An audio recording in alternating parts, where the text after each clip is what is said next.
Fui concurseiro por uns 3 anos e lembro exatamente qual foi o start para eu querer ser aprovado num concurso público. Quando eu comecei a faculdade de Direito, o meu objetivo era advogar. Não tinha dúvida quanto a isso. Via aqueles filmes de tribunais e ficava fascinado com a perspectiva de vencer casos, fazer justiça, mas um fato ocorrido no final da quarta fase do curso mudou tudo. Era mês de novembro. Uma colega veio me convidar para fazer o concurso para técnico judiciário da Justiça Federal. A prova seria em janeiro ou fevereiro, não me lembro ao certo. Uns 2 meses depois. Eu nunca tinha pensado em concurso público. Como já falei, meu objetivo era advogar.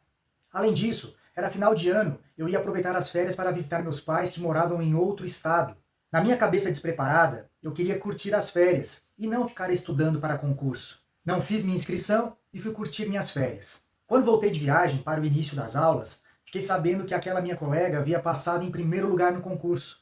Estávamos começando a quinta fase do curso de Direito e eu, que decidi curtir minhas férias, era um estagiário que não ganhava nem o suficiente para pagar a faculdade. A minha colega, que abdicou das férias para estudar, assumiu o cargo em algumas semanas e já tinha um salário que a tornou independente. Lembro que ela comprou um carro, tinha estabilidade, segurança e uma vida financeira confortável. Tudo o que ainda parecia muito distante para mim. Essa foi a minha virada de chave. Comecei a olhar para os concursos de forma diferente. Não era a inveja que eu sentia da minha colega, era a inspiração. Ela tinha conseguido. Eu também podia tentar. Ali começava uma longa jornada para mim. E o primeiro desafio era estudar. Parece brincadeira, mas eu não conseguia estudar por 1 hora ininterrupta. Era um sacrifício para mim.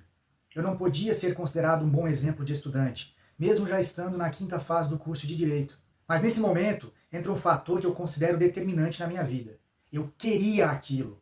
E eu tinha exemplo perto de mim de uma pessoa que tinha conseguido. Não era algo inalcançável. Podia ser difícil, mas não era inalcançável. Comecei por uma mudança de comportamento. E aí comecei a perceber que tudo é uma questão de hábito. É aqui que eu quero que vocês foquem. Se eu conseguir, qualquer um pode conseguir. Pois para mim, com meus hábitos de estudo, ou a falta deles, tudo estava muito mais distante. Comecei a estudar. Nenhuma mudança radical. Nada de 3, 4, 5 horas de estudo por dia. Comecei tentando superar aquilo que era uma barreira para mim. Estudar 1 hora ininterruptamente. E quando falo de estudar, é estudar mesmo, com qualidade, focado, concentrado. Consegui. Estudar 1 hora por dia já não era um suplício. E não estou falando de estudar 1 hora por dia apenas quando tinha a prova marcada na faculdade ou quando já estava inscrito em algum concurso. Estudar 1 hora por dia virou um hábito, independentemente de ter algum objetivo no curto prazo. Meu objetivo já estava no médio e longo prazo. Comecei a blindar minha mente nesse sentido. Em busca de um bem maior, o hábito de estudar precisava estar inserido na minha rotina. Em pouco tempo, aquela 1 hora passou para 1 hora e meia. Depois, 2 horas. Ficava surpreso comigo mesmo. Eu estudando com qualidade por 2 horas ininterruptas era algo inimaginável poucos meses antes. Mas virou um hábito, um investimento. Agora, eu preciso ser sincero com você. De forma ininterrupta, mais de 2 horas era complicado para mim. Parece que 2 horas se tornou uma espécie de limite. Nas fases de preparação específica para determinado concurso, especialmente em momentos decisivos, lembro de ter estudado 8, 10 horas por dia, mas sempre em períodos de 2 horas. Estudava 2 horas e fazia uma pausa. Depois de meia hora ou 1 hora, voltava a estudar. Começaram a surgir os concursos. A dificuldade para estudar estava superada. Outra dificuldade surgiu. Como lidar com a frustração de não ser aprovado?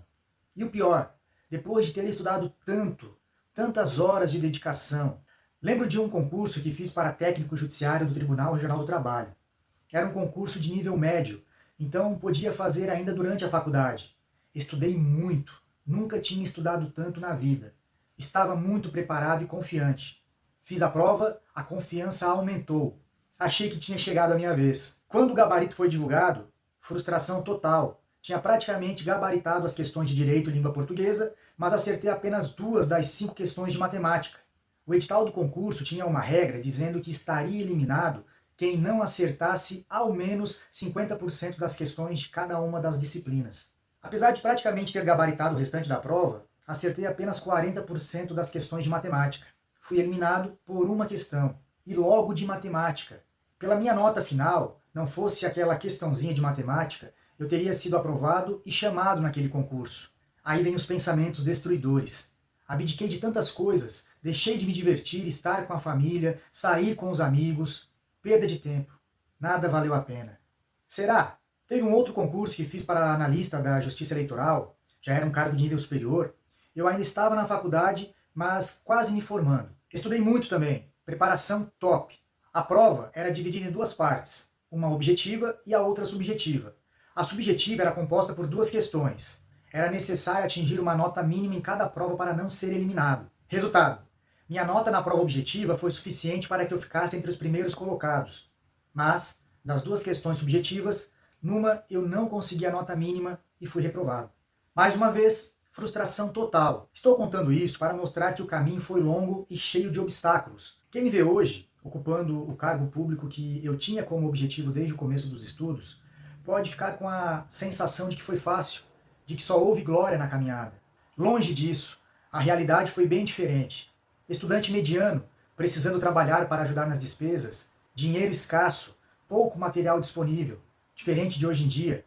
Enfim, eram muitas dificuldades, mas uma coisa eu tinha: obstinação. Eu não desisti e não desistiria.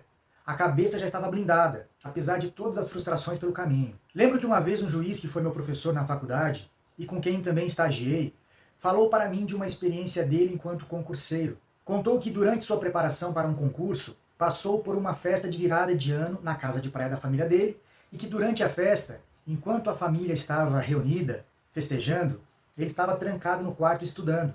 Exagerado isso? Olha o cargo que ele ocupa hoje. Quantas pessoas estão dispostas a passar por isso? Uma outra juíza com quem trabalhei me contou que, por ter pouco tempo para estudar, ela gravava conteúdo para ouvir durante o banho. Era uma época em que não havia smartphone. Aí eu te pergunto mais uma vez: quantas pessoas estão dispostas a fazer isso? Também trabalhei com um juiz que passou para a magistratura depois dos 40 anos. Uma pessoa que conhecia a história dele me contou que ele era enfermeiro, tinha esposa e 2 filhos. Fez o curso de Direito tarde, tinha pouco tempo para estudar, mas passou em um dos concursos mais difíceis. Estou contando isso para mostrar que o caminho não é fácil para ninguém. E duvide se alguém disser o contrário. Mas pessoas são aprovadas. Daquele número gigantesco de candidatos, alguém vai passar. Por que não pode ser você? Provavelmente porque você vai desistir antes. Eu acho que me dei conta de que estava no caminho certo quando percebi que estava passando uns dias na casa de praia de um tio. E aproximadamente um ano depois de ter ouvido o depoimento daquele juiz, era eu quem estava trancado no quarto, estudando, enquanto ouvia as risadas das pessoas na sala da casa. Não era fácil, mas eu tinha um objetivo e já tinha internalizado que nada me tiraria da rota. Deu certo. E eu nunca fui o exemplo de aluno. Acho que isso reforça a ideia de que qualquer pessoa pode conseguir, pois eu consegui. É esta a mensagem que eu quero deixar com este vídeo. Você pode criar as condições necessárias para alcançar qualquer objetivo, inclusive passar num concurso. Não é um caminho fácil. As frustrações certamente farão parte do processo, mas tudo gira em torno do quanto você quer e está disposto a fazer acontecer. Seja obstinado. Provavelmente 90% das pessoas que assistirem este vídeo vão se identificar com alguma parte dele. Uns 50% dessas pessoas vão se motivar a passar no concurso em 2025. Daqui uma semana, esses 50% serão apenas 10%. Daqui um mês, serão 5% ou menos. Cabe a você decidir se estará dentro desses 5%. Se você quiser, ninguém pode tirar isso de você. Para eu saber que você assistiu até aqui, escreva aí nos comentários: 2025 será o meu ano. Espero que a minha experiência de algum modo seja útil e ajude você. Se esse vídeo fez sentido, deixe o seu like, inscreva-se no canal e ative o sininho para não perder os próximos. A gente se vê no próximo vídeo. Grande abraço, até mais!